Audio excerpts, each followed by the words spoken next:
Good evening sir. Good evening Saurabh, बोलो। Good evening sir.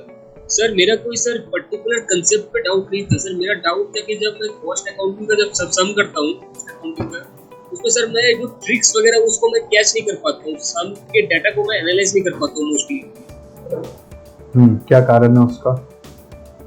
Sir एक कारण तो लगता है कि लैक ऑफ प्रैक्टिस है, मगर सर प्रैक्टिस मैंने किया है फिर भी सर मैं ठीक से कर नहीं पाता।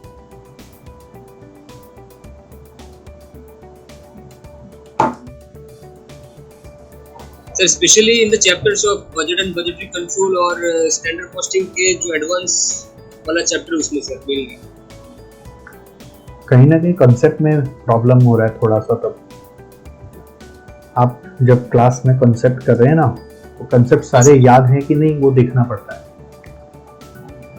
अगर कंसेप्ट याद नहीं है, आप बहुत बार होता है स्टूडेंट्स क्या सोचते हैं, कॉन्सेप्ट जब हो रहा है तो हाँ ठीक है समझ में आ रहा है, फिर सम्स जब आता है ना तब उनका दिमाग खुलता है, अरे ये सम्स कैसे होगा। ठीक है, तो एक्चुअली हर सम में आप हमारा मैथ को रेफर करेंगे तो हम लोग लिखा हुआ है कि कौन सा कॉन्सेप्ट से वो जुड़ा हुआ है। तो वो कॉन्सेप्ट कितना अच्छे से आपको आता है उसके ऊपर डिपेंड करता है कि आपसे सम कैसे होगा। अब जैसे स्टैंडर्ड कॉस्टिंग है, फॉर एग्जांपल लेबर वेरिएंस है, तो लेबर वेरिएंस का जितना भी डिटेल्स मैंने आपको पढ़ाया है वो सब आपको मुंह जुबानी याद है। आप अपने से फॉर्मूला सारा लिख सकते हैं बिना देखे।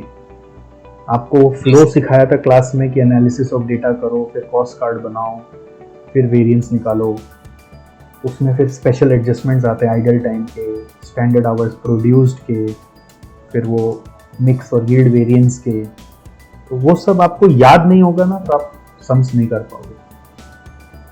तो बहुत बार अपने सोचते हैं कि सम्स क्या है, वो कॉन्सेप्ट है, वो तो समझ लिया अब सम्स हो जाना चाहिए। ऐसे नहीं होता, कॉन्सेप्ट याद रहेगा मेमोरी में तभी सम्स होगा।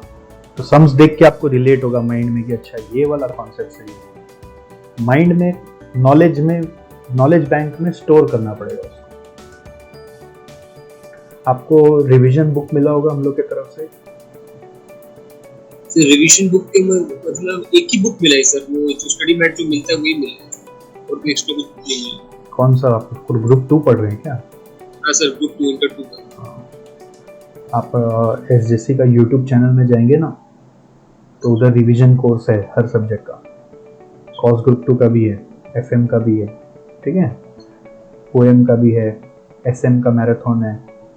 तो उन सब का वीडियो का लिंक में डिस्क्रिप्शन में आपको उसका नोट्स भी मिलेगा। आप एक बार वो वीडियोस को वापस वॉच करिए। और मोस्ट इम्पॉर्टेंटली जो जो चीज़ मैंने क्लास में बताया है पहले उसका एक समरी अपने हाथ से बनाइए।